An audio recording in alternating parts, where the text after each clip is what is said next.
Du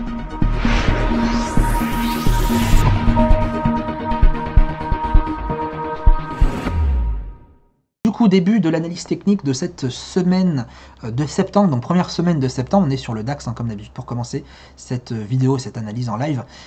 Très bonne semaine, on l'a dit tout à l'heure, très bonne semaine sur le DAX. Franchement, très intéressant, il n'y a rien à dire de plus. On avait, rappelez-vous la semaine dernière, vendredi dernier, on s'était dit, bon, effectivement, là, si on casse véritablement ce triangle, qui est quand même un triangle qui est mis en place depuis 2015, c'est pas rien du tout, et là on est vraiment sur un niveau, quasiment sur un niveau de support qui est très important sur le DAX, donc là clairement voilà, on est très bon, cassure du triangle. Est-ce que ça va poursuivre sur la semaine d'après?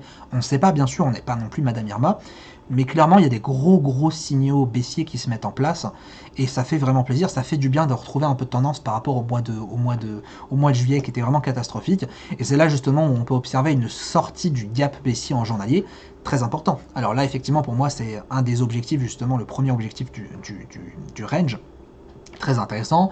La moyenne mobile 100 qui est bien sûr baissière, de toute façon on n'a même pas la question à se poser, mais voilà, dans l'ensemble on est vraiment sur un gros billet baissier sur le DAX.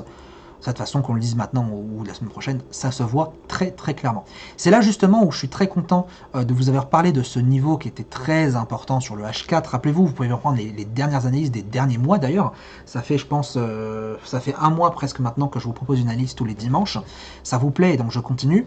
Je vous avais dit quoi? Je vous ai dit, attention, ce niveau des 12 115, il est tellement important que si on le casse, le DAX, c'est simple, il part à la cave. Et bien effectivement, le DAX a cassé ce niveau. Et c'est pour ça aussi qu'on a eu des marchés très baissiers, donc notamment mardi, notamment mercredi, et notamment un petit peu aujourd'hui, même si ça n'a pas été non plus extrêmement baissier. Donc au moment où on tourne cette vidéo, bien sûr, on est en live, on est vendredi. Et c'est vrai que là, on le voit clairement que le marché a pété à la baisse, et ça fait vraiment plaisir. Donc j'espère, en tout cas pour ceux qui nous regardent, que vous avez pu profiter de nombreuses baisses. En H1, c'est pareil, là en H1, on voit que c'est terriblement efficace. La seule chose que j'ai envie de vous dire à chaque fois, c'est regardez-moi ce pivot, à quel point, comme d'habitude, à chaque semaine je vous le dis, regardez-moi à quel point ce pivot arrive à anticiper le sens de la tendance. C'est-à-dire que le point pivot, si vous tradez dans le sens du point pivot, vous tradez sur des jours comme celui-ci, vous tradez sur des jours comme ça, etc. Et trader dans le sens du point pivot, c'est justement vous habituer à trader la tendance et avoir les bons réflexes. Donc en H1, rien à dire, la moyenne mobile 100 est complètement baissière. Attention quand même, parce que c'est vrai que le marché, certes, il part à la baisse, il part à la cave. Attention quand même, parce que l'écart type est très important en ce moment. L'écart type, c'est l'écart entre un indicateur X et le prix à l'instant T. Moi, personnellement, l'écart type, je le mesure avec la moyenne mobile 100 ou la moyenne mobile 20. C'est-à-dire qu'au bout d'un moment, si effectivement je vois que la formation est vraiment... la formation, pardon, qu'est-ce que je dis? La formation du mouvement est extrêmement baissière et l'écart forcément entre le cours et la moyenne mobile, on va dire, s'agrandit. Eh bien, c'est vrai que plus on creuse cet écart type, et effectivement, plus, eh bien, on va aller dans le sens, dans le sens inverse, à savoir juste là, vous avez 258 pips d'écart type.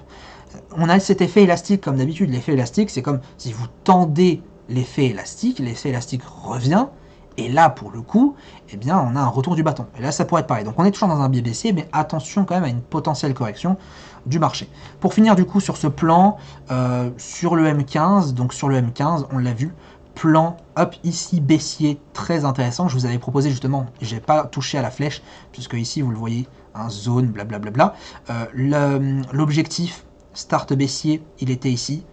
L'objectif, pardon, à 11 948, atteint avec perfection. Rien à dire là-dessus, c'est génial. Voilà, il n'y a rien à dire. Bon, le plan était très bien, a très bien fonctionné. Bon, voilà, je ne peux pas dire de rien. Voilà, j'ai rien à dire de plus là-dessus, c'est correct.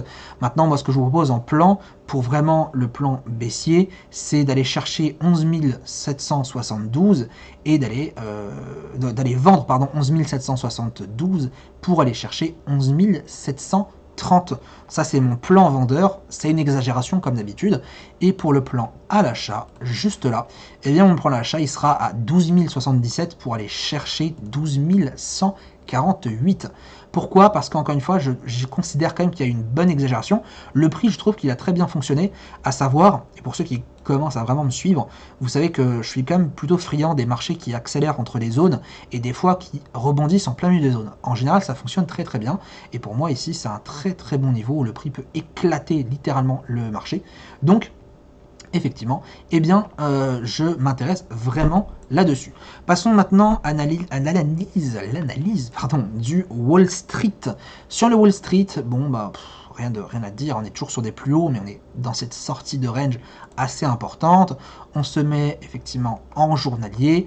En journalier, on avait dit bien sûr si on cassait ce niveau haut du range, on allait partir bien plus loin. C'est exactement ce qui s'est passé. Mais c'est vrai que là pour l'instant on a une bonne correction. Ce qui est assez délicat, c'est que c'est vrai que cette semaine on a eu une explosion à la baisse du DAX. Mais c'est vrai que sur le dos ça n'a pas forcément suivi. Parce que sur le dos, lundi, mardi, mercredi, jeudi, à part aujourd'hui, le dos n'a pas poursuivi tant que ça. Voilà, tant que ça, c'était pas très intéressant. Je suis pas quelqu'un qui traite le dos, mais je m'y intéresse de plus en plus. Là en plus, on est en train justement de réintégrer un niveau très important, juste celui-ci, qui pour moi une zone clé, 25 000, environ 25 870. Donc voilà, c'est pas non plus c'est pas non plus un gros niveau de reverse, c'était un niveau de reverse. Mais là pour le coup, c'est un gros niveau où là, effectivement, si on casse ce niveau-là et on réintègre, vous le voyez, ce triangle, ça peut être très intéressant pour aller chercher, dans un premier temps, bien sûr, le milieu de cette figure. Je pense que c'est ce qu'on a fait aujourd'hui, mais dans un deuxième temps, le bas de cette figure. Parce que c'est vrai que ce niveau-là, pour shorter, il peut être super intéressant, bien sûr, en attendant la bougie H4. En H1, que dire de plus?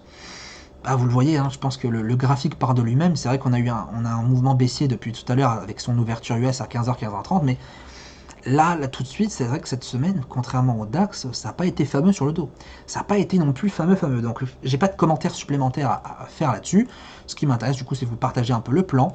Pour le coup, le plan... mais qu'est-ce que je dis? En fait, non, le plan, si je dis pas de bêtises, le plan... je ne sais plus exactement ce que je vous avais donné en fait comme plan. Je préfère pas vous donner de plan cette semaine sur le dos, parce que, encore une fois, étant un actif que je ne traite pas régulièrement, je préfère pas vous dire à quel moment je suis capable d'acheter, ou même avoir une prévision en gros sur le DAX, sur le dos, pardon. Autant le DAX, l'euro-dollar, ce sont des actifs que je peux trader assez couramment, assez fréquemment. Là, le dos, pour moi, c'est compliqué. Vraiment, c'est compliqué. Forcément, je m'attendrais à un extrême, hein, du style cet extrême-là, par exemple, ou cet extrême-là, qui sont quand même des extrêmes intéressants, puisque c'est une sortie de range. Maintenant, je serais plus susceptible de vendre ici à 25 734, parce que j'aurais peur quand même, mine de rien, d'avoir ici là une cassure de ce range, de ce niveau, mais si le marché baisse, j'aurais bien trop peur d'avoir un retournement sur un des market makers, etc. Vous savez un petit peu, je déteste trader les sorties de range parce que pour moi je trouve qu'il y a de plus en plus d'arnaques là-dessus. En général, quand on baisse sur des sorties de range, ça remonte assez facilement et c'est une très grosse arnaque. Donc je ne vais pas vous donner de zone, mais je vais vous dire à peu près ce que je vois. Pareil pour l'achat au final, hein. Si on a un haut de range qui est ici, je vais plutôt me dire que je vais acheter sur les 26 100 pour aller chercher ici les 26 145, mais surtout pas cette zone haute parce qu'encore une fois on peut avoir des très grosses arnaques. Regardez dans le passé sur des ranges, en général c'est exactement ce qui se passe. On sort, on vous fait croire qu'on va sortir, et choup, ça remonte très rapidement pour vous sortir sur les stop loss de tous les petits traders, pardon. Passons maintenant ici sur le DAX. Alors, le DAX, l'euro-dollar, qu'est-ce que je dis moi? C'est que des fois j'essaie de lire un petit peu le chat en même temps, mais ça me perd beaucoup. Sur l'euro-dollar, bon, l'euro-dollar...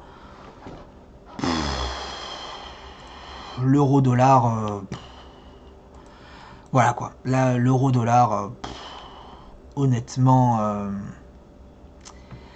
bah, c'est compliqué. On va pas se cacher, c'est compliqué. On s'était dit, bon, attention, si on cassait cette ligne en orange, on aurait une grosse probabilité d'aller chercher le milieu du range.